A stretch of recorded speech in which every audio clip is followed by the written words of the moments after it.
사모하는 마음으로 나아왔습니다. 하나님, 우리가 드리는 이 예배가 세상 사람들이 볼 때 어리석은 것으로 또 거리끼는 것으로 느껴지겠지만, 하나님 아버지, 우리가 믿고 예배하는 그 하나님의 영광을 이 시간 우리 가운데 보여주시고 그 하나님의 영광을 마음껏 찬양하게 도와주셔서 우리가 이 시간 나와 예배하는 것이 절대 어리석고 또 패배하는 것이 아님을 우리 한 사람 한 사람이 다시 한번 믿음으로 확인하고 하나님을 만나고 돌아가는 이 시간 되게 하여 주시옵소서.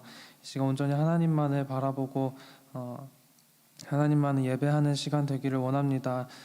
다른 어떠한 것, 사탄이 주는 생각들, 또 하나님께 집중하지 못하게 하는 모든 것들로부터 우리를 보호하여 주시고 하나님께로만 우리를 붙잡아 주시옵소서. 감사드리며 예수님의 이름으로 기도드렸습니다. 우리 함께 일어나셔서 예배하시겠습니다.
주발 앞에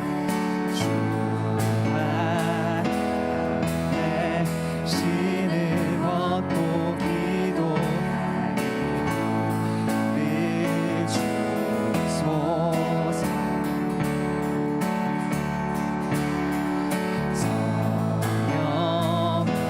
성령으로 연단받은 불의 사람 되게 하소서. 불을 내려주소서.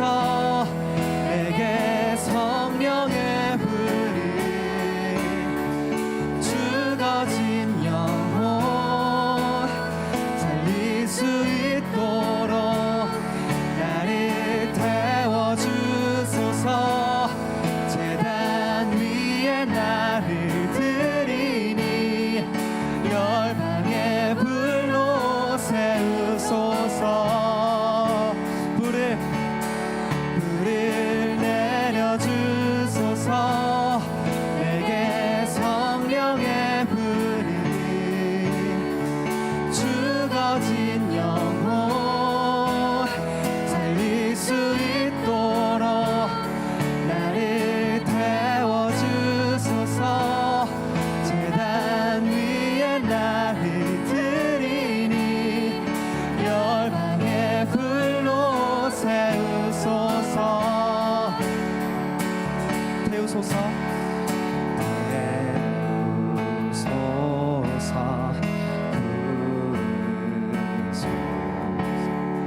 성령의 불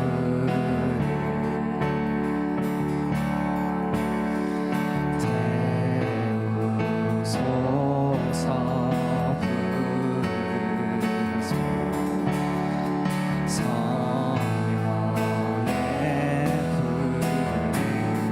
태우소서. 태우소서.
사랑 나 노래해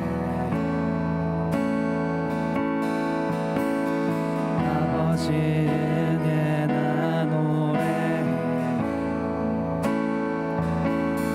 그 사랑 변함없으신 거짓 없으신 성실하신 그 사랑 상한 갈대 꺾지 않으신 꺼져가는 등불 끄지 않는 그 사랑 변함없으신 거짓 없으신 성실하신 그 사랑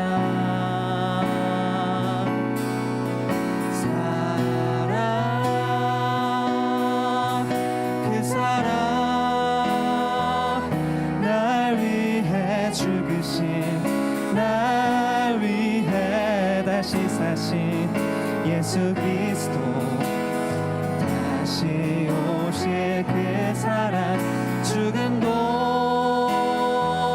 생명도 천사도 하늘의 어떤 권세도 끊을 수 없는 영원한 그 사랑 예수 아버지 사랑 아버지 사랑 나 노래해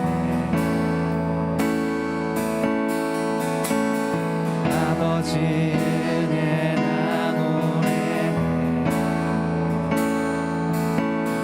그 사랑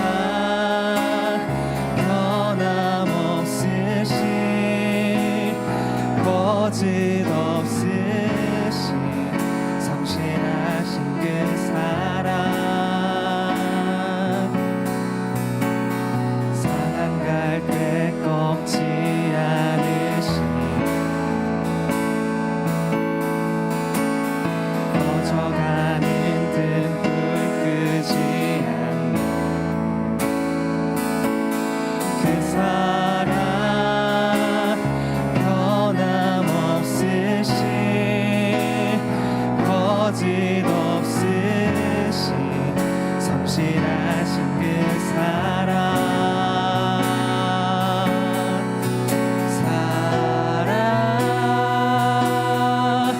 그 사랑 날 위해 죽으신 날 위해 다시 사신 예수 그리스도 다시 오실 그 사랑 죽음도 생명도 천사도 하늘의 어떤 권세도 끊을 수 없는 영원한 그 사랑 예수 그 사랑 날 위해 죽으신 날 위해 다시 사신 예수 그리스도 다시 오실 그 사랑 죽음도 생명도 천사도 하늘의 어떤 권세도 끊을 수 없는 영원한 그 사랑 예수 그 사랑 날 위해 죽으신 날 위해 다시 사신 예수 그리스도 다시 오실 그 사랑 죽음도 생명도 천사도 하늘의 어떤 권세도 끊을 수 없는 영원한 그 사랑 예수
주님이 주실 천국보다 주님의 기름 부음보다 주님이 주실 능력보다 주를 더욱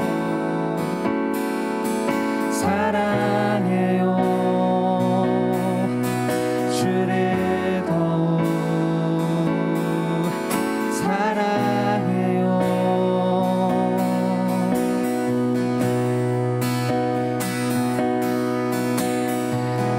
나의 찬양 그보다 나의 많은 일보다도 나를 더욱 사랑하는 주 나도 주님 주시는 그 어느 것보다 주님을 사랑합니다. 사랑합니다. 주님이 주실 축복보다 주님이 주실 천국보다 주님의 기름 부음보다 주님이 주실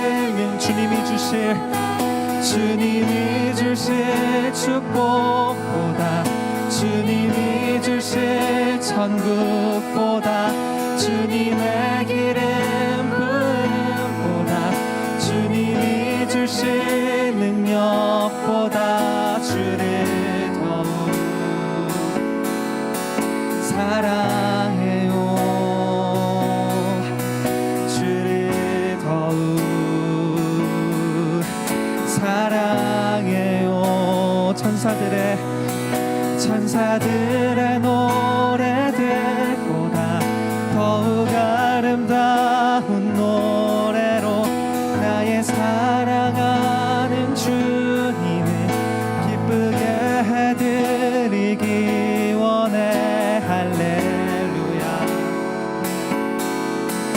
할렐루야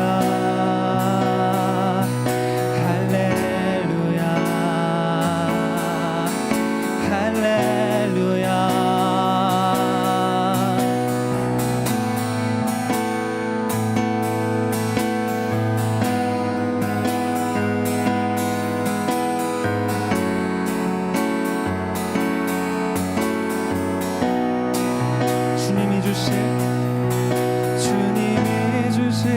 축복보다 주님이 주실 천국보다 주님의 기름 부음보다 주님이 주실 능력보다 주를 더욱 사랑해요. 주를 더욱 사랑해요. 천사들의 노래들보다 더욱 아름다운 노래로 나의 사랑하는 주님을 기쁘게 해드리기 원해. 할렐루야 할렐루야 할렐루야 할렐루야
할렐루야.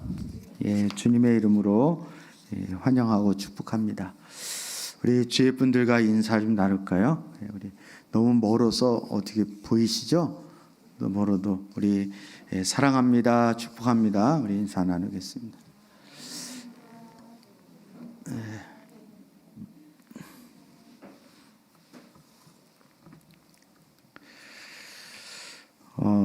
우리 주보 광고 참고해 주셨으면 좋겠고요. 이제 오늘이 벌써 3월 달이 지나고 4월 첫날이 되었습니다. 우리 돌아오는 주 말고 그 다음 주가 우리 부활주일입니다. 벌써 우리 부활주일 그 새생명 축제가 그 부활주일마다 있었는데 올해는 우리 코로나 바이러스 관계로 그 새생명 12호 프로젝트가 정상적으로 진행되어질 것 같지가 않습니다. 그래서 부활주일에 그 공식적으로 새생명 축제는 하지 않지만 그 부활주일 예배에 여러분 초점을 맞추셔서요. 그때 또 축복 대상자 초청할 수 있는 분들은 초청을 하셔도 좋겠습니다. 그리고 특별히 코로나 바이러스 때문에 예배에 참여하지 못하시는 분들이 많으신데요. 그러다 보니까 영적으로 침체하고 또 하나님과의 이제 관계에서 소홀해질 수 있다고 생각합니다. 또 그런 현상들이 이렇게 좀 많이 보이는 것 같고요. 그래서 특별히 우리 교사 선생님들이나 또 우리 목자분들이나 우리 또 책임 맡고 있는 우리 지체들을 주님의 마음으로 잘 살피시고 특별히 영적으로 이렇게 주시하여 이렇게 기도해 주시고 잘 인도해 주셨으면 좋겠습니다. 그래서 신앙생활을 어떻게 하든 잘 할 수 있도록 하나님 관계가 단절되어서 생명을 잃어버리는 그런 일이 없도록 이렇게 신경을 써 주셨으면 좋겠습니다. 그래서 기도하면서 다양한 방법이 있으리라고 생각이 됩니다. 그래서 우리 그동안 수요 예배 그리고 금요 기도회 또 주일 말씀 영상들이 이렇게 유튜브에도 올라가 있으니까 그거 이렇게 구체적으로 무엇을 이렇게 봐라 이렇게 알려주시고 또 어르신들이나 또 연세 드신 분들이나 또 그 영상을 어떻게 보는지를 모르시는 분들은 직접 가르쳐 주시고 또 그것도 안 되면 교회 문의를 해서라도 어떻게든지 말씀과 연결을 좀 시켜 주셨으면 좋겠습니다. 그리고 우리 어른 목장도 마찬가지고 청년 목장도 마찬가지라고 생각이 되는데 그 목자분들이 목원들에게 질문하는 거 있잖아요. 매주 한 번씩 그 부분도 성실히 하셔서 체크를 해 주시기를 부탁을 드리고요. 또 우리 선생님들도 우리 아이들의 영적인 상태를 이렇게 질문을 통해서 계속 체크를 해 주셨으면 좋겠습니다. 아멘이시죠? 예, 아멘.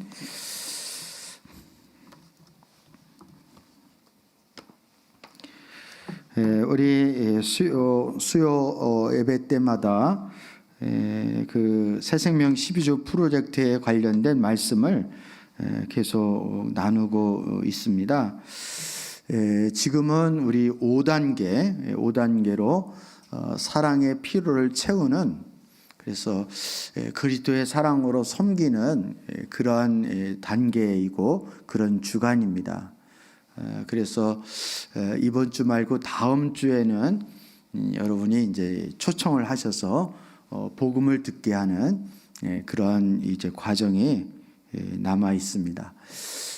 여러분이 그 단계별로 그 주별로 우리가 이때는 이렇게 하자라고 할 때 여러분이 잘 그 부분에 이렇게 호흡을 맞추셔서 잘 따라오셨으면 좋겠습니다. 예, 아멘이시죠? 예, 아멘.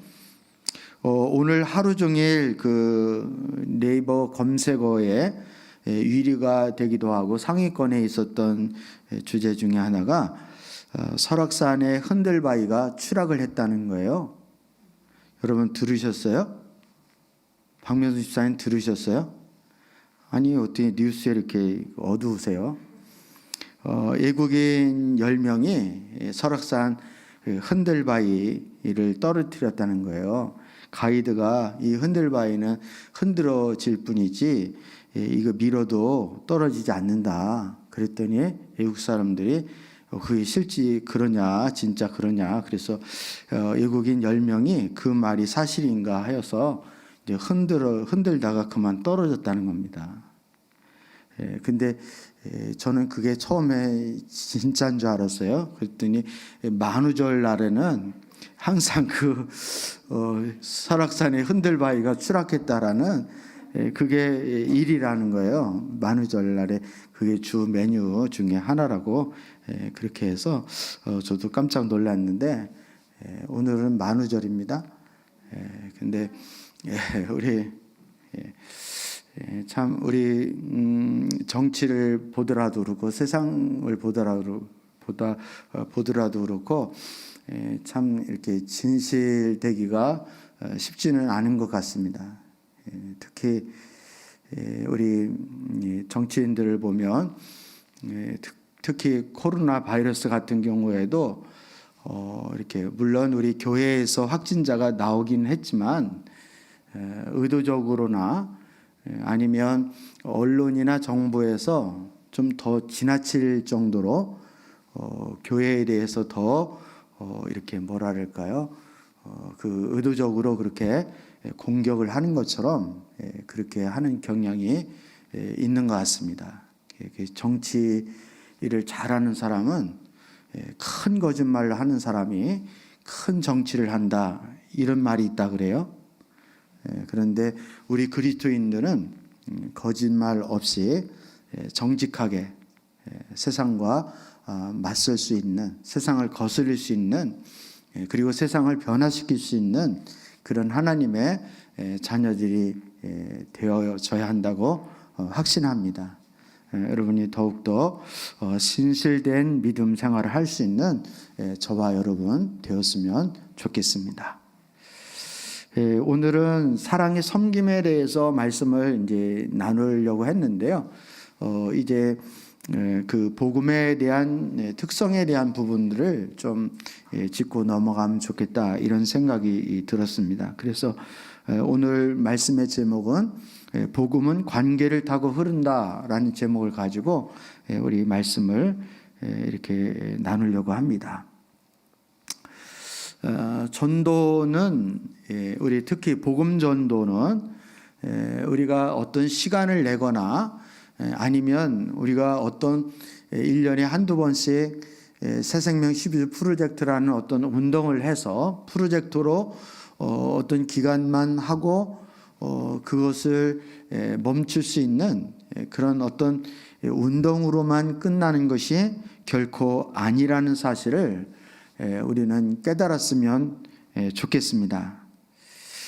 즉 머리에서만 남는 지식이나 어떤 개념이 아니라 특히 영혼 구원에 대한 우리의 삶의 방식이 우리 자연스럽게 삶 속에서 이렇게 녹아졌으면 좋겠습니다.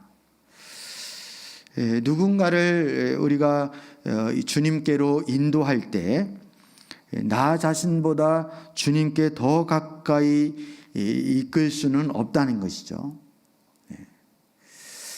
그래서 목회자의 영성이 중요한 것 중에 하나가 성도들은 목회자의 영성을 넘어설 수가 없습니다. 목자의 영성이 중요한 이유가 목원들은 목자의 영성을 넘어가기가 쉽지가 않은 거예요. 그래서 영적인 책임감이 그래서 중요하다 이렇게 말씀을 드릴 수 있습니다. 이처럼 우리가 전도를 하는 데 있어서도 내가 먼저 깨어 있고 그리고 주님과의 관계가 친밀한 관계가 되어져야 내가 전도한 사람들도 주님께로 온전히 인도할 수 있다는 것입니다. 그래서 어쩌면 우리는 전도에 대한 것이 우리의 삶의 자연스러운 어떤 삶의 방식이나 라이프 스타일로 이렇게 정착이 되어 있다기보다는 의도적으로 전도 시간을 갖고 또 어떤 운동을 해야만 이제 전도를 하는 이런 경향이 우리에게 있습니다. 그래서 전도가 사실은 잘 생각처럼 안 되어지는 거죠. 여러분, 전도는 주님과의 깊은 사랑에 빠져 있는 삶으로부터 흘러나와야 된다. 이렇게 오스카 탐슨 목사님은 그렇게 주장을 합니다. 한번 따라해 보실래요? 전도는 좀 몇 명 안 되지만 우리 큰 소리로, 전도는 주님과 깊은 사랑에 빠져 있는 삶에서부터 흘러나와야 합니다. 죄송합니다. 너무 길어서요. 짧게 끊어드려야 되는데. 무슨 의미인지는 아시겠죠? 우리가 주님과 인격적인 사랑이 친밀한 관계 가운데 젖어들 때 전도라는 것이 자연스럽게 이렇게 나오는 것이지, 우리 전도해야 되겠다.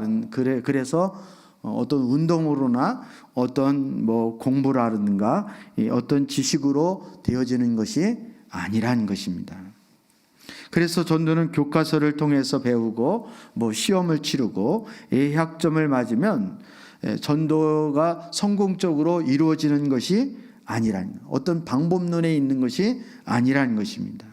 전도가 바른 삶의 방식으로 우리 삶 가운데 녹아지지 않으면 세상에 가서 우리가 전도를 올바로 성공적으로 할 수 없다. 이렇게 말씀을 하고 있는 것입니다. 삶을 통해서 내가 누구인가가, 어떤 존재인가가 드러나야 하는 거죠. 그래서 마태복음에 보더라도 너희 착한 행실을 통하여, 너희는 세상의 소금이고 세상의 빛이다 라고 하면서 너희 착한 행실을 통하여서 하나님의 사랑을 알고 하나님께로 돌아오도록 그렇게 하라고 주님 말씀하신 것을 우리가 볼 수 있습니다. 여러분, 우리 그리스도인의 정체성은 물론 먼저 내 자신이 내가 누구인가, 어떤 존재인가, 이것을 깨닫는 정체성을 갖는 것도 중요하지만, 내 자신이 그것을 인식하는 것도 중요하지만, 내 주변에 있는 사람이 내가 누구인지, 내가 어떤 존재인지를 그들이 보는 걸 통하여, 우리 삶을 통하여 내가 누구인지 어떤 존재인지를 드러내는 정체성도 중요하다는 것입니다. 그래서 우리는 입으로는 뭐 옳은 말 얼마든지 할 수 있고요. 특히 목장 모임에서 나눔을 나누라 그러면은 우리는 옳은 말만 골라서 할 수 있죠. 그럼 뭐 나누는 거, 깨달은 거, 은혜스러운 거 나누는 거는 저는 뭐 그거가 어렵다 이렇게는 생각이 안 돼요. 물론 그 나누는 것조차도 버거워하시는 분이 있을 수 있지만, 여러분, 내가 입술로 뭐를 고백하고 뭐를 깨닫고 나누는가, 이거보다 훨씬 더 중요한 것은 내가 삶 가운데에서 그 말씀대로 살아가는 것이 훨씬 더 어려운 거예요. 이게 더 중요한 거예요. 그래서 우리 목장 모임에서도 목사님, 우리 목장에는 속으로 목장 모임을 몇 시간을 했습니다. 초전서서부터 밤 늦은 시간까지 했습니다. 이렇게 말을 해도 저는 별로 그거에 대해서 그렇게 뭐랄까요? 대단합니다. 훌륭합니다. 이제 이렇게 좀 반응을 해야 되는데 저는 그 신뢰가 좀 떨어져요. 왜냐하면 시간을 많이 가졌느냐가 중요한 것이 아니라 정말 양질의 나눔이 되었는가라는 것입니다. 그럼 진짜 양질의 나눔은 내 지식적인 깨달음의 이론을 나누는 것이 아니라 실제로 삶 가운데에서 어떤 것이 말씀대로 되었고 어떤 것이 말씀대로 안 되었는가라는 부분을 실제로 나누는 것이 훨씬 더 중요하기 때문에 그렇습니다.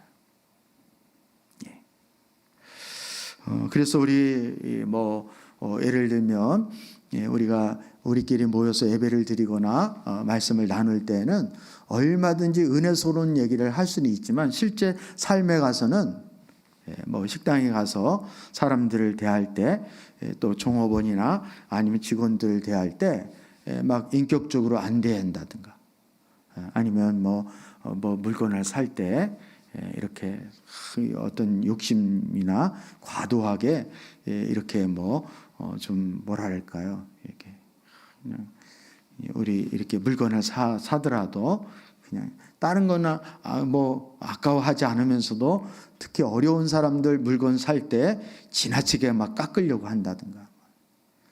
우리가 삶 가운데에서 정말 그리스도인답지 않은 답지 않은 인상을 찌푸릴 만한 그런 행동을 할 수 있어요, 없어요? 할 수 있죠. 그런 부분들이 사실은 우리 삶 가운데 훨씬 말하는 거, 행동하는 거, 우리 모든 삶 가운데서 젖어든 부분들이 내가 누구인지 어떤 존재인지를 삶으로 드러낼 수 있는 것이 훨씬 더 중요하다는 거예요. 여러분, 이러한 삶의 방식에 대해서 그리스도인에게 우리가 변명의 여지가 없다는 사실을 우리는 알아야 됩니다. 그래서 주님은 너희는 세상의 소금이다, 너희는 세상의 빛이다 라고 말씀하신 이유가 바로 여기에 있는 것입니다. 그런 모습을 통해서 세상이 누구를 보겠느냐는 것이죠. 우리가 어떻게 삶 가운데에서 우리가 살아내느냐에 따라서 그들이 그리스도인 속에 예수님을 볼 수도 있고 예수님을 보지 못할 수도 있기 때문에 그렇습니다. 마치 전도라고 하는 것은 바로 우리의 삶 가운데서 우리의 생명 되시고 구원자 되신 예수 그리스도가 누구이신지를 드러내는 삶이다, 이렇게 말할 수 있습니다. 예수님은 예수님의 성품을 그리스도인인 저와 여러분 안에서 나타내기를 원하십니다. 다시 한번 기회를 드릴게요. 아멘을 아주 야무지게 한번 해보세요.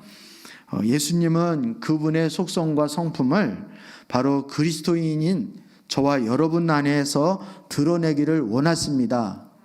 아멘. 이것이 우리 그리스도 안에서 거하는 우리의 삶의 본질이라고 말할 수 있어요. 여러분, 의식과 본질, 그런 얘기 많이 들어보셨죠?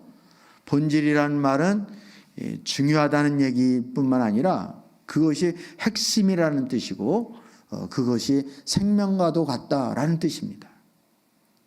여러분은 어떻게 인생을 살아가는데 핵심이 뭡니까? 여러분의 믿음에 대한 어떤 신념이 있을 거 아니에요? 내가 예수 믿고 나는 어떻게 하든지 건강해야 되겠다. 아니면 나는 예수 믿고 공부를 잘해야 되겠다. 예수 믿고 난 이 땅에서 성공적인 삶을 살아야 되겠다. 아니면 돈을 많이 벌어야 되겠다. 어떤 이런 목표나 기준들이 있을 거 아니에요. 근데 우리의 진짜의 본질은 뭐냐는 거죠. 조금 전에 얘기했던 것처럼 저와 여러분 가운데서 누가 드러내는 삶? 예수 그리스도가 드러내는. 사도 바울은 이것을 그리스도의 편지라고도 말하고 그리스도의 향기라고도 얘기합니다. 우리 안에서 예수 그리스도가 드러내기를 바라는, 이게 우리 그리스도인의 삶의 본질이 되어져야 한다는 것입니다. 동의하시죠? 예. 그리스도인이라면 우리는 이런 의미에서 우리 고린도후서 5장 14절부터 17절 말씀 사이에 보면 우리는 그리스도인의 새로운 피조물입니다. 예수 그리스도 안에 있는 자는 새로운 피조물입니다 라고 하는 것처럼 하나님과 화목해하는 우리 사신이라 그러죠. 그리스도를 드러내는 이런 사역자로 저와 여러분을 하나님이 불러주셨습니다. 그래서 그 사역은 우리가 어디를 가든지 어디서 무엇을 하든지 우리를 떠나지 않는다는 사실입니다. 하나님은 저와 여러분의 삶을 통해서 우리 주변의 세계에 지금도 하나님이 다가가기를 원하십니다. 여러분을 통해서 또 저와 여러분의 세계를 사랑하시고 그 세계를 주님에게로 이끌기를 원하신다는 것입니다. 만일 우리가 이런 일을 하지 못한다면, 이런 것에 장애물에 우리가 가려 있다면 우리 인생에 다른 어떤 성공적인 그런 삶을 산다 할지라도 그것은 진정한 성공이다 이렇게 말할 수가 없다는 거예요.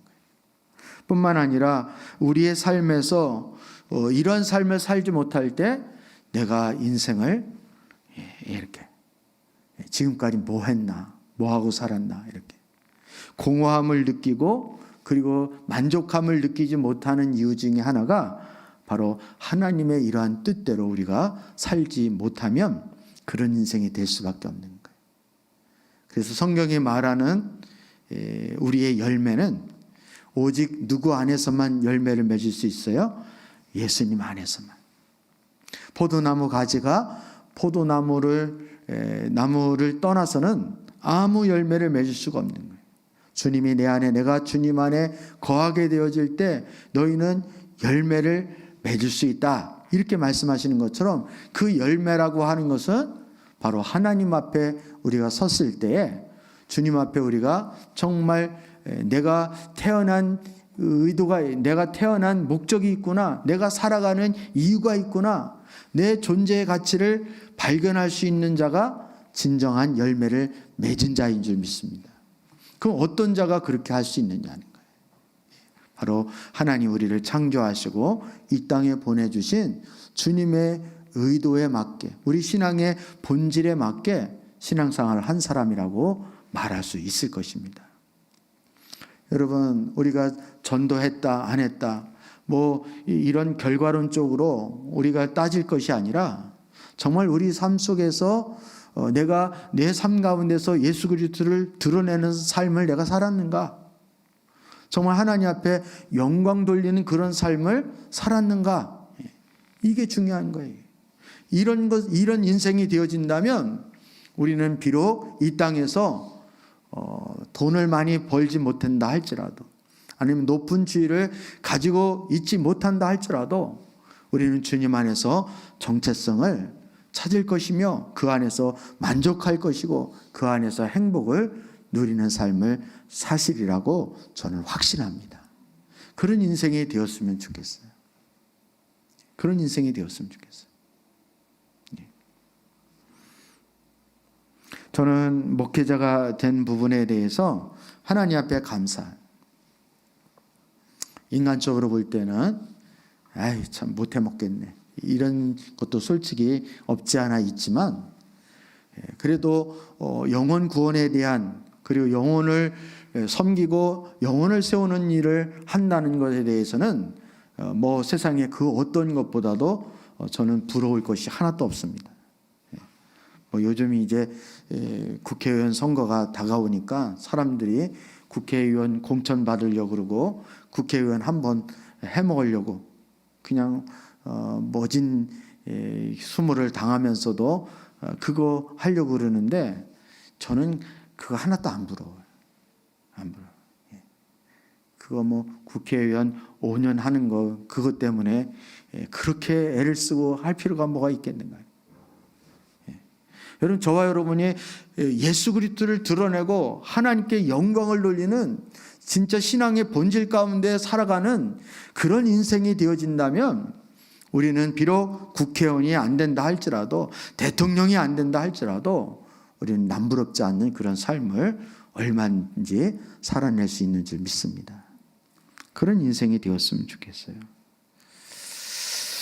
모든 일을 늘 우리는 하던 방식대로 이렇게 하는 것보다 새로운 것을 찾으려고 하는 경향이 있습니다.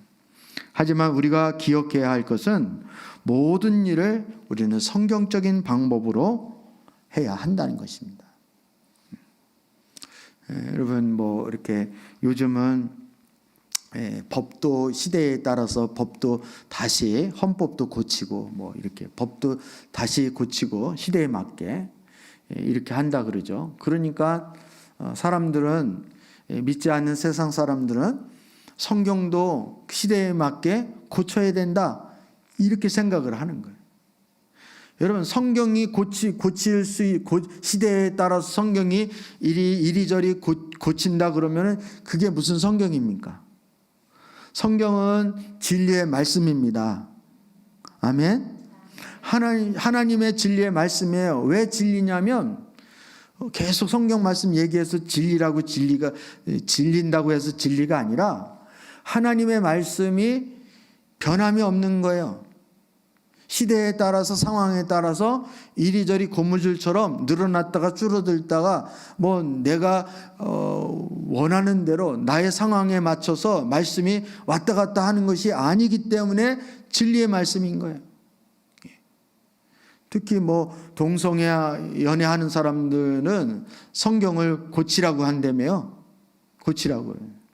시대가 바뀌었으면 그 시대에 맞게 말씀도 그렇게 바뀌어야 되지 않느냐 이렇게 주장을 한다는 거예요. 여러분, 그건 말도 안 됩니다. 왜냐하면 그러면 우리 기독교는 무너지는 거예요. 무너지는 거예요. 말씀이라는 건 항상 기준이 되어지는 거예요. 말씀이. 그래서 우리가 기억을 해야 할 점은 모든 일을 성경적인 방법으로 해야 한다는 사실에 대해서 조금도 우리는 흔들리지 말아야 하는 것입니다. 아멘입니까, 여러분? 예. 우리는 코로나 바이러스 때문에 교회가 예배를 드려야 되느냐 말아야 되느냐 이런 것 때문에 말도 많죠. 말도 많죠. 예. 다 주장하는 게 다 설득력이 있고 이유가 다 있고 그리고 다 그 말이 맞을 수 있어요. 예. 그런데 여러분, 우리는 세상의 언론이나 정치의 프레임으로 교회 예배를 드려야 된다 말아야 된다 이렇게 결정할 수 있는 문제가 아니에요. 뭐 이웃 사람들이 예배 드리라고 허락해 주면 예배 드리고 이웃 사람이 예배 드리는 걸 꺼려하면 못 드리고 이런 것이 아니라는 거예요. 우리 신앙의 기준은 항상 하나님의 말씀이어야 되는 거예요. 말씀에서 들어야 된다라고 할 것 같으면 그렇게 결론이 나면 우리는 뭐 목숨을 빼앗는 일이 있어도 아니면 어떤 경제적인 큰 손실이 있다 할지라도 우린 그 말씀대로 해야 되는 거예요. 아멘입니까, 여러분? 동의를 하시죠? 그래서 우리 신앙생활은 하나님의 말씀이 기준이 되어야 되는 거예요. 전도도 마찬가지입니다. 전도도 성경이 어떻게 했는가, 신약 성경에 어떤 패턴으로 그리스도인들이 전도를 했는가라는 것을 보아야 할 이유가 바로 여기에 있는 것입니다. 신약에 언급된 교회에서 복음은 언제나 관계를 따라서 복음이 흘렀다라고 말할 수 있습니다. 그래서 여러분, 그 대표적인 말씀이 사도행전 1장 8절 말씀인데 오직 성령이 너희에게 임하시면 너희가 뭐를 받고요? 권능을 받고 예루살렘과 유다와 그리고 사마리아와 어디까지요? 땅끝에 이르기까지. 복음은 밖으로 퍼져나가는 마치 물결처럼 그렇게 관계의 선을 따라 흐른다 이렇게 말할 수 있습니다. 여러분, 잔잔한 호숫가에 돌을 딱 던지면 그 돌이 떨어지는 자리에 물결이 일죠. 물결이 동그랗게 물결이 일면서 사방으로 연못 가장자리까지 이렇게 퍼져나갑니다. 이것처럼 복음의 패턴은 신약의 이러한 복음의 패턴이 예수 그리스도의 복음이 관계를 통해 원을 그리며 퍼져나간다는 것을 우리에게 보여주고 있습니다. 신약 성경 전체를 읽어보면 관계가 핵심이라는 사실을 우리는 알 수 있습니다. 유리야, 한번 그 동그라미 관계 중심원 한번 보여줄래?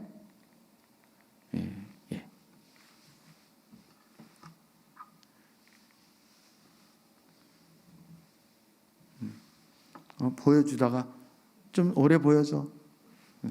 보이시죠? 우리 이제 귀가 따갑도록 많이 얘기한 거잖아요. 관계 원은 누구예요? 나. 그리고 관계 투는 이는 우리 가족. 그리고 관계 3은 친척. 관계사는 친한 친구, 관계오는 이웃과 사업 동료, 관계육은 아는 사람이고 관계칠은 X 사람입니다. X. 모르는 사람입니다. 이렇게 해도 틀린 건 아닌데요.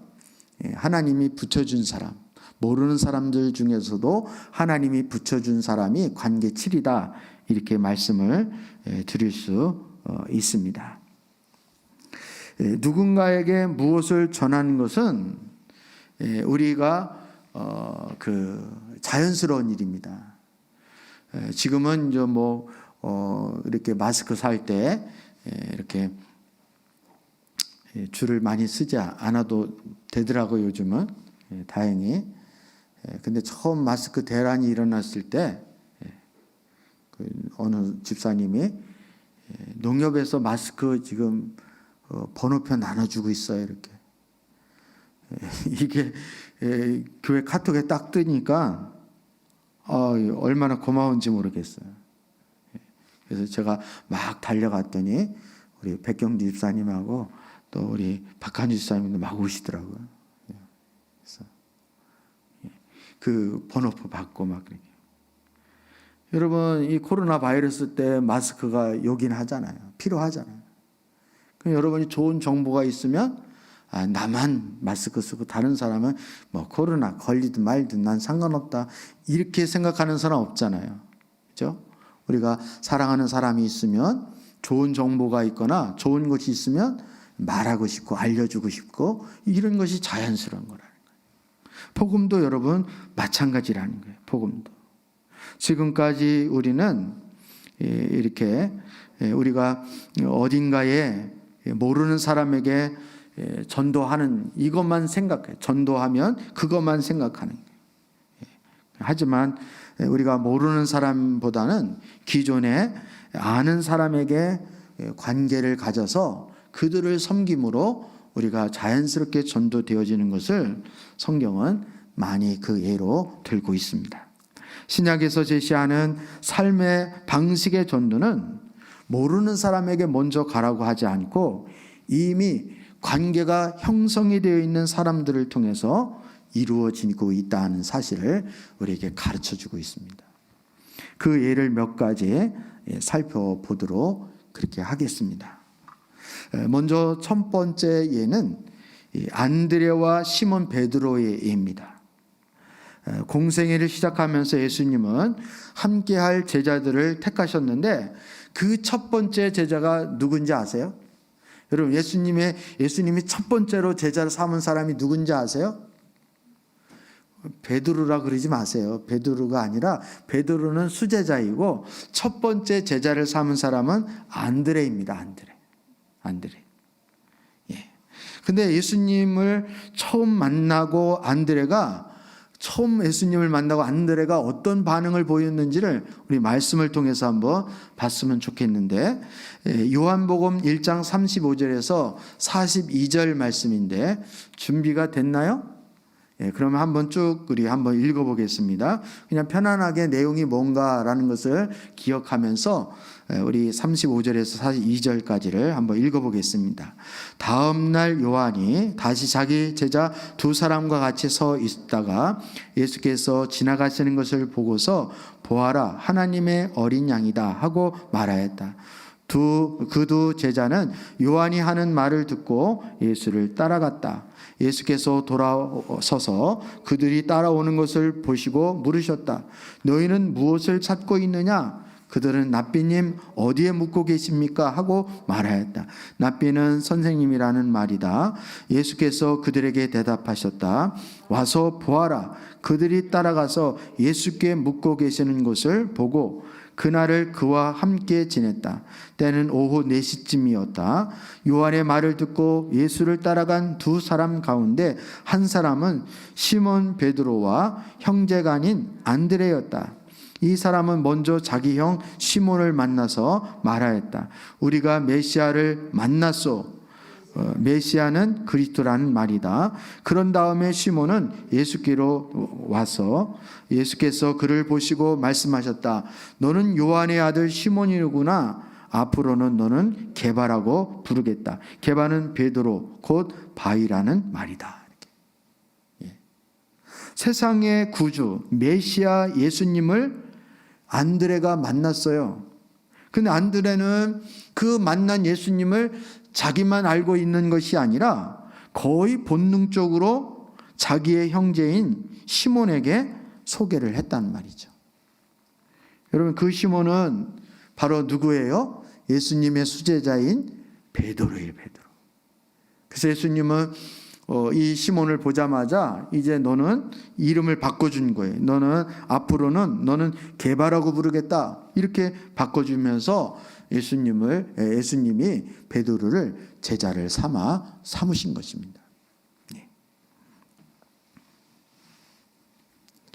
여러분, 안드레에 대한 말씀은 성경에 그리 많이 나오지는 않지만 베드로는 초대교회의 위대한 지도자가 되었습니다. 우리가 잘 아는 바대로 베드로는 예수님의 제자 중에 무슨 제자라고 흔히 불러요? 수제자라고 불러요. 그리고 성경에 2권이라고 하는 성경을 기록을 했습니다. 안드레가 하나님 나라를 위하여 기여한 바가 커요, 적어요? 크다는 거예요. 베드로 한 사람만 전도했어도 그것은 결코 작은 일이라고 말할 수 없다는 거예요. 이처럼 저와 여러분이 우리가 관계하고 있는 자 누군가를 전도할 수 있다면, 우리가 섬김을 통하여 그리스도의 사랑을 드러내는 걸 통하여 신앙의 본질을 나타내는 걸 통하여 하나님 앞에 영광 드리는 삶을 통하여 영혼 구원을 할 수 있다면 그 영혼이 하나님 앞에 어떤 일을 할지 모르는 거예요. 할지 모르는. 그런 그 일은 여러분, 전도 영혼 구원이라고 하는 것은 결코 작은 일이 아니라는 것을 우리는 알 수 있습니다. 바로 안드레는 관계를 통해서 직계 가족 한 사람에게 예수 그리스도의 복음을 전한 것입니다. 전한 거예요.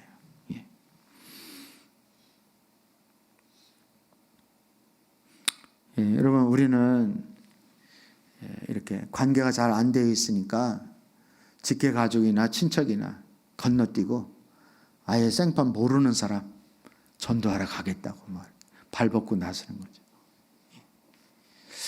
물론 우리가 아는 사람만 전도해서는 안 되겠지만, 우리가 동시에 모르는 사람도 전도를 해야 되겠지만, 우리가 아는 사람은 제껴놓고 그리고 모르는 사람에게만 가야 된다, 이렇게 생각하는 것은 하나님의 올바른 방법이 아니라는 것입니다. 복음은 뭐를 통하여 흐른다고요? 관계를 통하여. 복음 안에는 생명이 있기 때문에 그 생명은 관계를 통하여 흐르는 것입니다. 이런 관계를 잘할 수 있는 우리 하나님의 자녀들이 되어질 수 있기를 주님의 이름으로 축복합니다. 또 두 번째 샘플은 빌립과 나다니엘입니다. 나다니엘. 예수님은 안드레와 베드로를 만난 그 마을에서 또 다른 제자를 찾으셨습니다. 요한복음 1장 43절에서 우리 51절까지를 한번 또 읽어보겠습니다. 오늘 말씀이 너무 길어가지고요, 우리 유리가 다 준비를 했는지 모르겠는데 제가 아주 미리 오래전서부터 말씀을 좀 이렇게 전해 주어야 하는데 촉박하게 주어서 준비가 됐나 모르겠습니다. 우리 한번 요한복음 1장 43절에서 51절까지를 한번 읽어보겠습니다. 다음 날 예수께서 갈릴리로 떠나려고 하셨다. 그때 빌립을 만나서 말씀하셨다. 나를 따라오너라. 빌립은 베다니 출신으로 안드레와 베드로의 한 고향 사람이었다. 빌립이 나다니엘을 만나서 말하였다. 모세가 율법책에 기록하였고 또 예언자들이 기록한 그분을 우리가 만났습니다. 그분은 나사렛 출신으로 요셉의 아들 예수입니다. 나다니엘이 그에게 말하였다. 나사렛에서 무슨 선한 것이 나올 수 있겠소? 빌립이 그에게 말하였다. 와서 보십시오. 예수께서 나다니엘 자기에게로 오는 것을 보시고 그를 두고 말씀하셨다. 보아라, 저 사람들이야말로 참으로 이스라엘 사람이다. 그에게는 거짓이 없다. 나다니엘이 예수께 물었다. 어떻게 나를 아십니까? 예수께서 대답하셨다. 빌립이 너를 부르기 전에 내가 무화과 나무 아래에 있는 것을 내가 보았다. 나다니엘이 말하였다. 선생님은 하나님의 아들이시오 이스라엘의 왕이십니다. 예수께서 그에게 말씀하셨다. 네가 무화과 나무 아래에 있을 때에 내가 너를 보았다고 해서 믿느냐? 이것보다 더 큰 일을 내가 볼 것이다. 예수께서 그에게 또 말씀하셨다. 내가 진정으로 너에게 말한다. 너희는 하늘에 열리고 하나님의 천사들이 인자 위에 오르락 내리락 하는 것을 보게 될 것이다. 오늘 본문 말씀에서도 빌립은 예수님을 만나고 자신을 따르라는 예수님의 초청을 받았습니다. 그리고 친구 누구에게로 가서 예수님을 전했어요? 나다니엘이 가서 예수님을 전한 거예요. 근데 나다니엘의 반응이 어떻습니까? 내가 메시아를 만났다. 와서 보라. 이렇게. 그렇게 얘기했죠. 예언자들이 기록한 그분이 누굽니까? 메시아의 메시아. 메시아를 우리가 만났다. 그러니까 출신이 어디냐고 물어보죠. 출신. 그분은 나사렛 출신으로서 요셉의 아들입니다. 이렇게 했더니 나다니엘이 뭐라 그래요? 아이고 나사렛에서 무슨 선한 것이 나올 수 있겠어? 이렇게. 우리 가족들에게 복음을 전하면 처음부터 호의적입니까? 아니면 부정적입니까? 부정적이잖아요. 가족에게 복음을 전하면 이렇게 예수 믿고 밥 먹고 살겠어? 뭐 이렇게 아주 그냥 우습게 여기고 가볍게 여기잖아요. 그죠? 그럼에도 불구하고 와서 보라 이렇게 예수님을 만나기만 하면 경험하기만 하면 달라지는 거예요, 사람. 내가 예수 믿으면 좋습니다. 아니면 여러 방법으로 설득을 하려거나 이렇게 애쓸 필요가 없어요. 그냥 예수님 만나게 해주는 거예요. 예수님을 인격적으로 만나면 사람은 변화되게 돼 있어요. 예수님을 만난 나다니엘은 예수님이 하나님의 아들이시고 이스라엘 왕이심을 깨닫고 인정을 했습니다. 즉 메시아가 맞구나 이렇게 돼요. 그런데 여러분 여기서 참고적으로 우리가 보게 되면요, 성경에는 나사렛 예수라고 되어 있습니까? 아니면 그 임마누엘, 베들레헴 임마누엘로 되어 있습니까? 메시아가 장차 어디서 날 거라 그래요? 베들레헴 임마누엘이라고 그렇게 성경이 기록되어 있을까요? 나사렛 예수라고 기록되어 있을까요? 들어보지를 못하셨어요? 여러분 헤롯이 박사들의 이야기를 이렇게 듣고 헤롯이 메시아가 어디서 났냐고 이렇게 알아볼 때 서기관이나 율법학자들에게 물어보잖아요. 메시아 어디서 나냐 이렇게 물어봤더니 그들이 잠깐만요 찾아보고요 어디서 나더라 막 이렇게 반응하지 않고 바로 헤롯이 물어보자마자 곧바로 대답을 했어요. 그 정도로 저들은 율법에 대하여 어떻게 해요? 지식이 아주 그냥 빠삭한 사람이에요. 유대인들 치고 메시아가 어디서 날 것인지를 모르는 사람이 없어요. 그리고 그 이름이 누구인지까지도 다 알고 있어요. 성경책에 기록되어 있는 것은 메시아는 어디서 난다? 베들레헴에서 나고 그 이름은 임마누엘이다. 이렇게 아주 이름까지 딱 지어줬어요.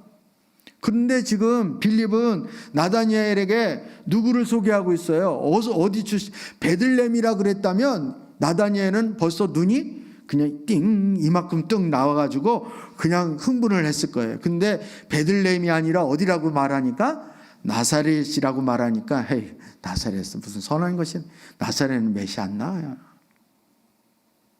근데 나왔어요? 안 나왔어요? 실제는 예수님이 베들레헴에서 태어났지만 자라나는 곳은 나사렛. 그리고 이름도 임마누엘이라고 부르지 않고 나사렛 예수라고 부르고. 지금 제가 뭘 얘기하고 싶은 걸까요?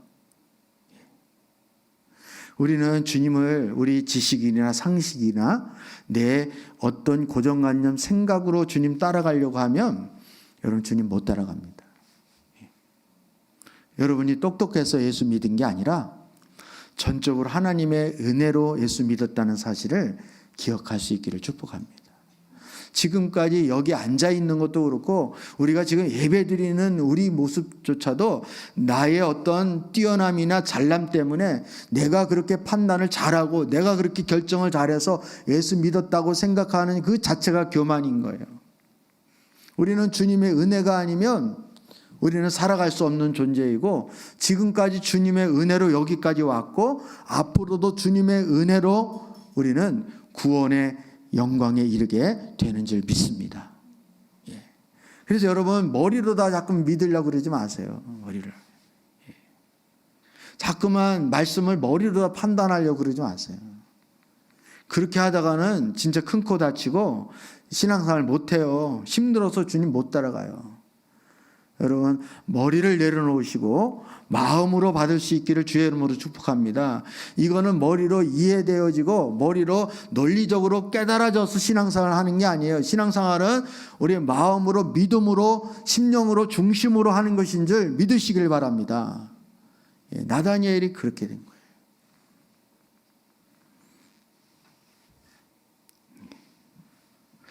나다니엘과 빌립 두 친구는 예수님이 가장 가까이에서 교제하고자 택하신 12 제자 중에 두 사람이 되었습니다.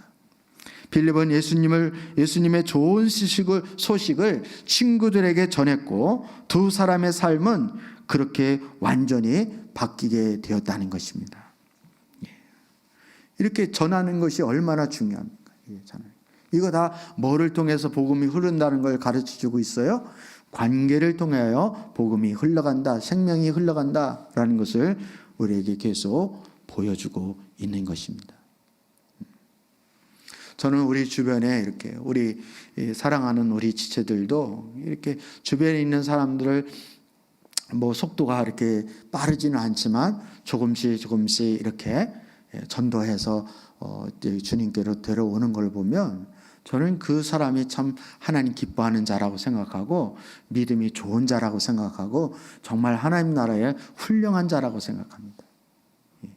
그런 분들이 의외로 많이 있어요. 오히려 저는 목사라는 칭호를 받고 있지만 전도를 못하는 거에 대해서는 참 부끄러운 것 같아요. 부끄러운 것 같아요. 물론 여러 가지 이유를 대겠지만 사실은 전도 못하면 그거는 천국에서 큰 자라고 말할 수 없는 거예요. 근데 신앙생활을 한 지 얼마 안 되는 분이라고 할지라도 이렇게 데려오는 이렇게 그게 훌륭한 거예요. 그게 훌륭한 거예요. 여러분 그런 차원에서 보면 우리 신앙에 정말 우리는 다시 한번 점검을 해봐야 하고 우리가 하나님 앞에 나의 모습에 부끄러운 것은 없는가라는 것을 솔직히 하나님 앞에 우리가 인정을 해야 되는 부분이라고 생각이 됩니다. 그래서 예배에 좀 빠지기도 하고 신앙생활 우리가 겉에 보기에는 잘 못하는 것 같기도 하고 그렇게 해도 영혼 구원하는 일에 힘쓰고 그런 일에 여러분 열매를 맺고 이렇게 하는 것을 보면 저는 이제 하나님 보실 때 참 어떻게 평가를 할까. 우리가 그거 한두 가지를 보고 이렇다 저렇다 이렇게 말할 수는 없겠지만 주님이 진정으로 어떤 사람들을 기뻐하실까라는 것을 생각하는 거예요. 여러분 한 샘플만 더 살펴볼까요? 우물가의 여인 그리고 우물가의 여인 누군지 아시죠? 저희 학교 다닐 때 복음성가 중에 그런 거 많이요. 우물가의 여인처럼 난 구했네. 이렇게 경환이 아나? 우물가의 여인 알아? 오, 그것도 알아? 우물가의 여인처럼 난 구했네. 이렇게 헛되고 헛된 것들을 아무튼 그 우물가의 여인. 제자들과 함께 하는 여정 중에 예수님은 그 유대인들의 편견 때문에 예수님은 대부분 유대인의 편견들 때문에 예수님이 유대 땅으로 이렇게 왕래를 하신 것이 아니라 오히려 이렇게 유대 사람들을 피하여서 사마리아 지역으로 주님이 많이 다니셨어요. 갈릴리와 예루살렘을 왔다 갔다 하실 때. 근데 어느 날 주님이 제자들과 함께 야곱의 우물이라고 부른 그 사마리아 지역을 이제 가게 되었는데, 야곱의 우물에서 한 여인을 만났습니다.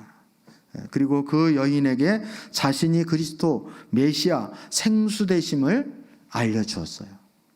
근데 이 여인이 예수님을 믿었어요. 예수님이 메시아 되심을 알았어요. 그랬더니 이 여인이 그것도 한낮에 사람이 없을 때 물을 기르러 왔는데, 물 항아리를 그냥 내동댕이 치고 그냥 마을로 들어가서 내가 메시아를 만났다라고 하면서 기쁜 소식을 전했다는 거예요. 여러분, 이 내용이 요한복음 4장 28절에서 38절 말씀인데요. 우리 한번 읽어보겠습니다. 그 여자는 물동이를 버려두고 동네로 들어가서 사람들에게 말하였다. 내가 한 일을 모두 알아맞힌 분이 계십니다. 와서 보십시오. 그분이 그리스도가 아닐까요? 사람들이 동네에서 나와서 예수께로 나왔다. 여러분, 39절에서 42절, 요한복음 4장 39절에서 42절까지를 또 한번 읽어보겠습니다. 시작. 그 동네에서 많은 사마리아 사람이 예수를 믿게 되었다. 그것은 그 여자가 자기가 한 일을 예수께서 다 알아맞혔다고 증언하였기 때문이다. 사마리아 사람들이 예수께 와서 자기들과 함께 머무시기를 청하였으므로 예수께서는 이틀 동안 거기에 머무르셨다. 그래서 더 많은 사람들이 예수의 말씀을 듣고서 믿게 되었다. 그들은 그 여자에게 말하였다. 우리가 믿는 것은 이제 당신의 말 때문만 아니오, 우리가 그 말씀을 직접 들어보고 이분이 참으로 세상의 구주이심을 알았기 때문이요. 여러분, 보통 여인 같으면 이른 아침이나 저녁에 물을 기르러 나와야 하지만 그 한낮에 나옵니다. 유대인들은 한낮에는 햇빛이 강렬하게 내려 쬐기 때문에 한낮에는 활동을 안 합니다.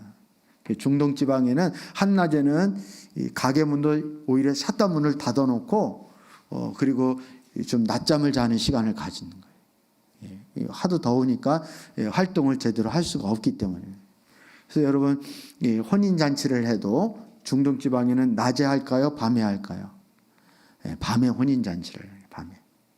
그래, 신랑을 맞으러 이렇게 등불을 맞아, 이렇게. 이 배경이 우리나라에서는 도저히 이해가 안 가는 거예요. 왜 낮에 뭘 하고 있다가 밤에 그렇게 등불을 두고 난리야? 뭐 이렇게 생각을 하는 거죠. 그런데 유대인의 배경에서는 낮에는 날씨가 더워서 잔치를 제대로 할 수가 없는 거예요. 그런데 이 사마리아 여인이 바로 그러한 상황인 거예요. 그러니까 이 여인은 세상적으로는 인생의 실패자이고, 그리고 어느 누구도 인정하지 않는, 그리고 사람의 눈길을 피하여서 이제 혼자 있고 싶은 그런 인생인 거예요. 그런 인생. 그래서 사람들의 따돌림 때문에 한낮에 물을 기르러 온 것입니다. 근데 이 여인은 그뿐만 아니라 남편도 5이에요. 지금 있는 남편도 결혼도 하지 않고 동거하고 있는 그런 사람입니다. 하지만 예수님이 그토록 기다렸던 메시아임을 깨닫게 되었을 때 이 여인이 이 기쁜 소식을 이웃과 친척에게 전하기 위해서 물동이도 내던지고 마을로 달려가서 복음을 전한 거예요. 예수님이 고작 이틀 그들과 함께 있을 뿐인데 이 많은 사람들이, 그 마을 전체가 다 예수를 믿게 되었다는 거예요. 여러분, 한 여인이 고을 전체를 그리스도께로 인도할 수 있는 통로 역할을 했다는 거예요. 우리가 많이 배운다고 전도를 할 수 있는 것도 아니고, 아니요, 우리가 실력이 있다고 전도를 할 수 있는 게 아닌 거예요. 아니면 지식이 많이 있거나 아니면 오랫동안 신앙생활을 해야만 전도를 할 수 있는 게 아니에요. 모든 사람들에게 무시를 당하고 이렇게 세상적으로 알아주지 않는 이 한 여인이 예수님을 만나면 복음을 전하고 그 복음이 한 마을을, 한 고을을 전체 구원할 수 있다는 사실에 우리는 주목을 해야 하는 것입니다. 여러분, 그 밖에도 우리는 여러 가지 예를 말씀을 드릴 수 있어요. 베드로가 고넬료 가정에 가서 말씀을 전할 때에도 생판 모르는 사람에게 복음을 전한 게 아니라 고넬료 친척과 가족들을 모아놓고 말씀을 전한 거예요. 이것도 관계 중심으로 복음이 전했다는 것을 알려주고 있습니다. 바울과 실라가 빌립보 감옥에 갇혔을 때에도 그게 간수와 그 가정이 구원을 받았다 그러죠. 간수 한 사람만이 아니라 그 관계하고 있는 가족들이 구원을 받게 되어지는 거예요.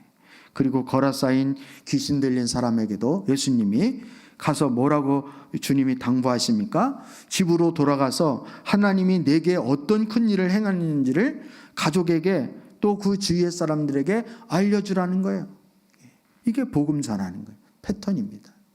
복음 전하는 패턴이에요. 여러분, 우리는 복음 전한다. 그러면 우리는 우리 하나님이 영향권 안에 있는 자에게 눈을 돌리는 것이 아니라 그것이 하나님은 우리 관계하고 있는 사람에게 복음을 전하라고 말씀하시는데 나는 그거는 싫고요. 내가 원하는 사람에게 전하고 싶습니다. 이렇게. 나와 관계하고 있는 사람은 내 허물을 너무나도 잘 알고 있고 나에 대해서 너무나도 잘 알고 있기 때문에 나는 그들에게 복음 전하는 게 부담스럽습니다. 나는 전혀 나를 모르는 사람에게 아주 쌈박하게 아주 상큼하게 그렇게 복음을 전하고 싶습니다. 이런 식으로 반응을 하는 거예요. 근데 사실은 하나님은 저와 여러분의 영향 아래 모든 사람을 두게 하신 분이 하나님이십니다. 여러분에게 책임을 물으신다고 저는 믿습니다. 그래서 우리가 관계 동심원 안에 있는 2부터 6까지 깨어진 관계를 건너뛰고 우리가 전혀 모르는 사람 관계 7로 넘어가려고 하는 것은 우리가 이제 오히려 우리가 외식하는 거나 마찬가지라는 거죠. 그래도 양심의 가책을 덜어내기 위해서 바로 모르는 사람에게 가서 전도하려고 하는 것은 여러분, 물론 그렇다고 해서 아는 사람에게만 전도해야 됩니다. 이 말을 하는 건 아니지만 여러분, 우리가 아는 사람 또 모르는 사람 이렇게 하나님께서 특히 붙여준 사람에 대해서 관심을 갖는 것은 당연한 거라는 거예요. 내가 예수님을 나의 구원자, 나의 주인으로 그렇게 고백을 한다면 우리가 관계하는 것도 우리가 주님이 원하는 사람하고 관계를 해야 되는 거예요. 아멘입니까, 여러분? 아멘.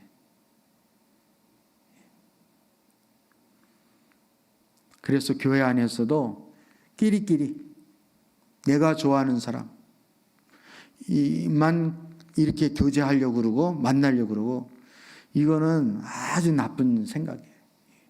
이건 그리스도의 정신이 아니라는 것을 우리는 알아야 됩니다. 우리 아이들도 그렇게 키워서는 안 돼요. 그렇게 키워서는 안 돼요. 저는 우리 아이들 수련회 갈 때도 이렇게 난 누구랑 같이 안 앉으면 안 갈래요. 이런 아이들이 철이 없으니까 이해는 하지만 그래도 워낙 안 갈라 그러니까 얼레고 달래서라도 일단 끌고 가야 되니까 그래서 끌고 가서 아직 영적으로 성령이 어떻게 주물러 주시든 어떻게 하든 할 거를 기대하고 하는 거지만 사실 그런 태도는 별로 안 좋은 거예요. 그래서 우리 교회 같은 경우에도 중고등부도 그렇고 우리 사랑하는 친구들도 그렇고 이렇게 전혀 학년이나 아니면 이런 게 언밸런스 되어지는 아이들도 같이 이렇게 만나야 돼요. 이렇게. 그래서 외국 같은 경우에는 오히려 장애를 가지고 있는 친구들이 정상 아이들과 함께 공부하는 거를 제일 이렇게 선호한다 그러잖아요. 그래서 몸이 불편하지 않은 친구들이 불편한 친구를 이렇게 도와주는. 저도 우리 고등학교 그 친구 중에 그 지금 뉴질랜드에서 목회하고 있는 장인수 그 친구, 몸이 불편하잖아요. 장애 가지고 있는. 근데 우리는 학교 다닐 때 걔가 몸이 불편하다는 생각을 지금도 생각을 안 하는 것 같아요. 그냥 뭐 똑같이 그냥 이렇게. 그리고 그 친구가 뭐 몸이 불편해가지고 뭐 성격적으로 뭐 아주 이렇게 상처를 가지고 살았다 그런 것 같지 않지 보이죠? 얼마나 저보다 해맑어요. 그 성격도 좋고 뭐 인격적으로 좋고 막 이렇게. 저는 그게 맞다고 생각이 됩니다. 그래서 오히려 교회 안에서 따돌림을 갖고 왕따를 시키려고 하고 이런 분위기는 정말 우리 교회를 진짜 망치는 그런 장본인이 되어지는 거예요. 이거는 선생님들도 해결을 해야 되고 우리는 각성을 해야 돼요. 그런 모습이 조금이라도 있다면 우리는 오히려 정말 이렇게 서로 그러니까 자기중심이 강하니까 여전히 내가 인생의 주인이 되니까 내 마음에 맞는 사람, 나와 통하는 사람, 아니면 나와 편한 사람을 찾는. 이거는 굉장히 우리 공동체 생활을 하는 데 있어서 되게 이기적이라는 사실을 우리는 하나님 그거 기뻐하지 않는 거예요. 무슨 말인지 이해되시죠, 여러분? 그래서 우리가 정말 우리 모든 사람들과의 관계를 통해서 내가 그리스도를 정말 드러내기를 원한다면 오히려 더 연약한 사람, 왕따를 당하는 친구들을 오히려 도와주고 섬길 수 있는 그런 사람이 돼. 그럼 왜 전도가 안 되겠어요? 왜 전도가 안 되겠어요? 나도 똑같이 믿지 않는 사람들과 똑같이 챙기려고 그러고 똑같이 손해보지 않으려고 그러고 똑같이 나 자신을 위해서 살려고 하니까 이게 안 되는 것이죠. 수평적인 관계에 금이가 있는 사람은 금이 같다는 말은 하나님과의 수직적인 관계에도 문제가 있다는 것을 반증해 주는 것입니다. 따라서 우리가 사람과의 관계가 중요한 이유가 바로 여기 있습니다. 물론 이것이 제가 이렇게 말하는 것처럼 쉽게 말할 수 없는 그런 형편과 상황이 있으리라고 생각됩니다. 하지만 하나님은 그럼에도 불구하고 이것을 우리의 믿음으로 신앙으로 극복하기를 원하는 거예요. 그러니까 오죽하면 모두 사랑하라 그래요, 주님이. 원수도 사랑하라고 하는 이유가 바로 여기 있는 거예요. 너희가 형제 자매에게만 아니면 너에게 유익되는 사람에게만 찾아가고 관계를 맺는다면 그거는 다 이방 사람도 그 정도는 할 수 있다. 너희는 그렇게 해서는 안 된다. 너희는 원수까지도 사랑해야 된다. 이렇게 말씀하시는 이유가 바로 여기에 있는 것입니다. 여러분, 우리 신앙은 그저 이론적이고 그냥 이렇게 뭐 논리적인 거기에 머물러 있는 것이 아니라 실제 우리의 삶 가운데서 어떻게 드러나느냐가 진짜 우리의 신앙이라는 사실을 우리가 알아야 되는 것입니다. 하나님을 모든 것의 주인으로 받아들이고 우리의 삶의 주라고 우리가 입술로 고백한다면 그분의 조건대로 사람을 용납하거나 사랑하거나 용서하지 않는다는 것은 말이 안 되어지는 거예요.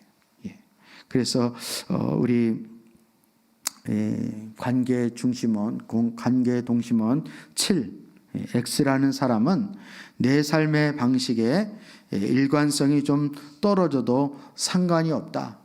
가서 할 만만 하고 가던 길을 가면 되지. 이제 이렇게 생각할 수 있는 거예요. 우리가 계속 우리 가족이나 친척에게 복음을 전하기가 이렇게 꺼려지는 이유는 아까도 말씀을 드렸듯이 저들은 나에 대해서 너무나도 잘 알고 있기 때문에 부담스러운 거예요. 부담스러운 거예요.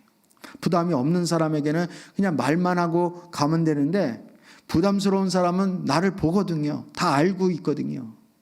근데 사실은 하나님은 우리의 삶이 감춰지기를 원하는 것이 아니라 다 유리집에 사는 것처럼 세상 사람들에게 공개되기를 원하시는 거예요. 그리고 너의 착한 행실을 통하여 구원받기를 원하신다. 주님이 말씀하시는 이유가 바로 여기에 있는 것입니다. 그래서 우리 관계 동심원 2부터 6에 있는 이들에게 주님에 대해서 말할 수가 없다면 우리는 신앙생활을 건강하게 제대로 하는 것인가 라는 것에 대해서 우리 스스로에게 정직하게 물어봐야 할 것입니다. 저와 여러분이 지금까지는 우리가 그렇게 해왔다 할지라도 앞으로는 여러분 삶에서 주님을 드러내고 또 주님의 사랑을 베풀며 나누며 그래서 하나님 앞에 영광 돌리는 그런 삶을 살 수 있기를 주님의 이름으로 축복합니다.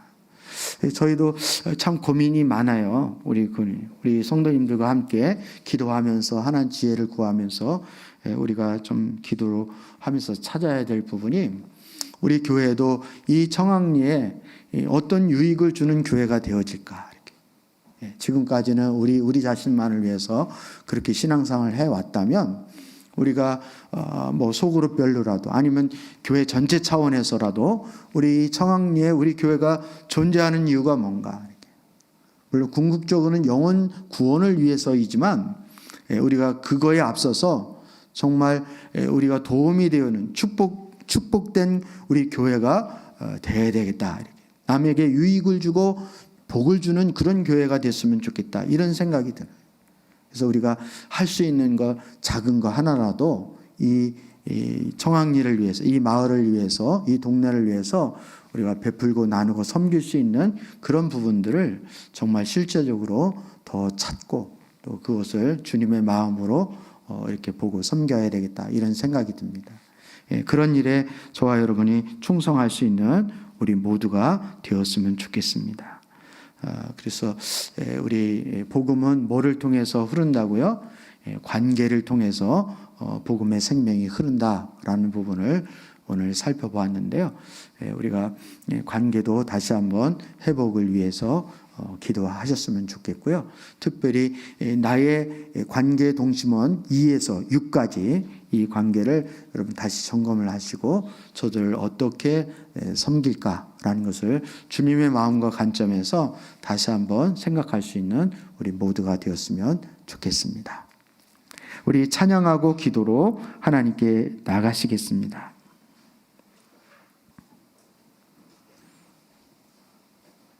우리 아버지의 마음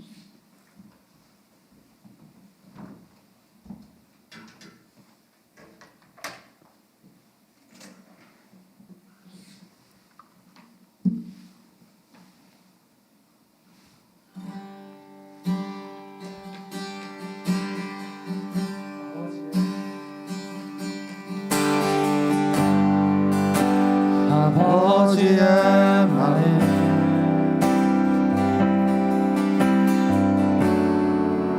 열방을 사랑하시네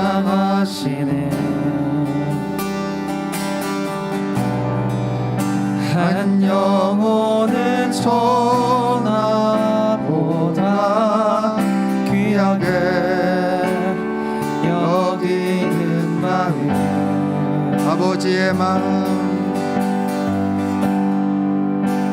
아버지의 마음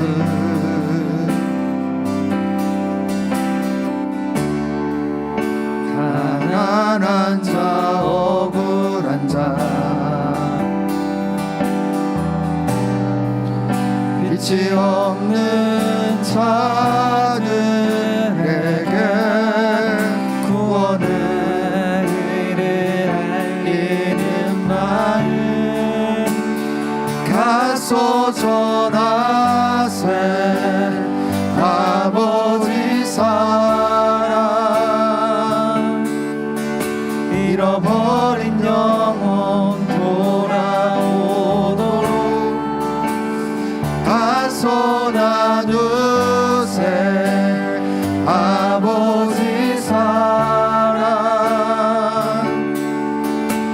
모든 열방 구원에 이르도록 가서 전하세 아버지 사랑 잃어버린 영혼 돌아오도록 가서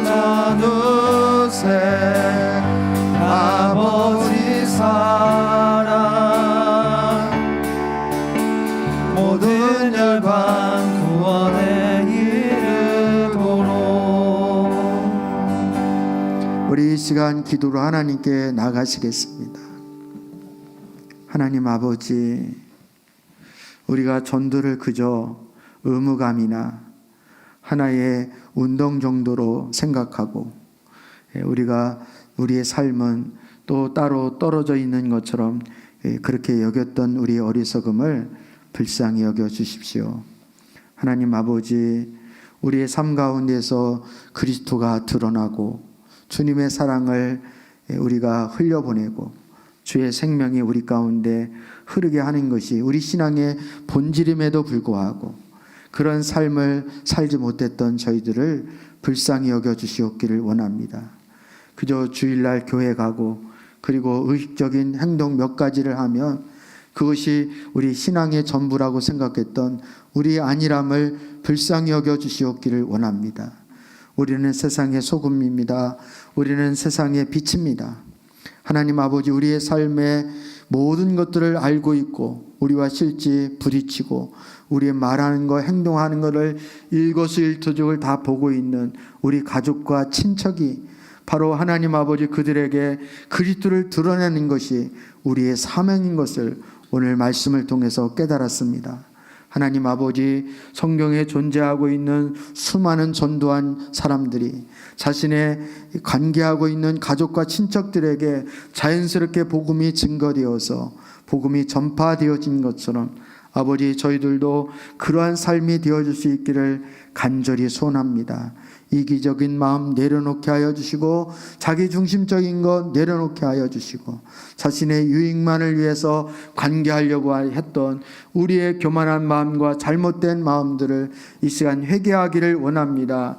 주님 마음 부어주시고 주님의 은혜로 충만케 하여 주셔서 아버지, 우리의 삶을 통하여 예수 그리스도가 드러나며 주님의 사랑이 나누어지며 주의 생명이 전파되어질 수 있기를 간절히 소원합니다. 오늘 말씀을 기억하며 우리 한 목소리로 기도로 나가시겠습니다. 살아서 역사하시는 하나님 아버지, 우리의 삶을 통하여서 하나님 아버지 주님이 드러나며 예수 그리스도가 증거되어지는 삶을 살 수 있도록 은혜를 베풀어 주시옵기를 원합니다. 저희가 신앙과 우리의 삶이 마치 나눠져 있는 것처럼 동떨어져 있는 것처럼 그렇게 여겼던 저희들을 불쌍히 여겨 주시옵기를 원합니다. 그렇게 오랫동안 신앙생활을 하고 그렇게 예수 그리스도를 하나님 우리 수여 증거를 하고 있지만 실제 삶 가운데서는 아버지 전도하지 못하고 구원하지 못하는 우리의 어리석음을 불쌍히 여겨 주시옵기를 원합니다. 외식하는 자가 되어지지 않기를 원합니다. 거짓말하는 자가 되어지지 않기를 원합니다.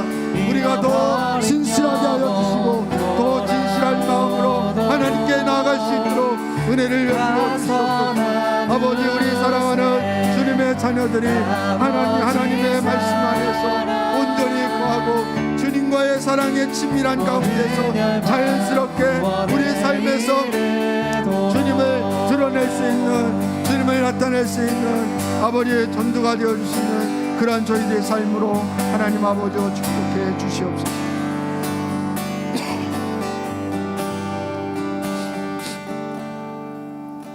하나님 아버지, 복음은 관계를 타고 흐른다는 말씀을 오늘 살펴보았습니다. 아버지, 우리가 신앙생활이 아무리 좋다 할지라도 수평적인 관계가 깨어지면 하나님과의 수직적인 관계가 문제가 있다는 사실을 보게 하여 주옵소서. 우리 사랑교회 온 성도들이 그저 한 영혼을 더 주님께로 인도하는 데 목적이 있는 것이 아니라 우리의 삶 가운데에서 예수 그리스도가 드러나며 또 주님의 사랑을 흘려보내며 나누며 베풀며 주님의 영광을 드러낼 수 있는 그런 진정한 우리 삶이 되어줄 수 있기를 간절히 소원합니다.